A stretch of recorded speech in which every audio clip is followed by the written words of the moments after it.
ఉన్నట్టుండి పొట్టిదయ్యం కనిపించకుండా పోవడంతో లోకికి ఏం అర్థం కావడం లేదు. అన్ని దిక్కులు వినిపించేలాగా పొట్టిదయ్యాన్ని గట్టిగా పిలుస్తున్నాడు. అయినా కానీ పొట్టిదయ్యం కనిపించలేదు. ఉన్న చోటు నుంచే గాలిలోకి ఎగిరి ఊరంతా చూస్తూ ఉన్నాడు. ఎక్కడున్నావు? త్వరగా రా! ఎక్కడున్నా? నా ముందుకు త్వరగా రారా! పొట్టోడా! అలా ఎంత అరుస్తున్నా కూడా పొట్టిదయ్యం నుంచి ఉలుకు లేదు, పలుకు లేదు. పొట్టిదయ్యం కోసం వెతుకుతూ ఉండగా సూర్యోదయం అయిపోయింది.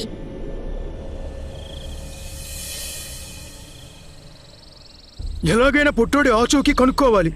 పాపం ఏమైపోయాడో వీడు. అమ్మని సహాయం అడుగుదామంటే అమ్మేమో భైరవాసురు తాండవ జపంలో ఉంది.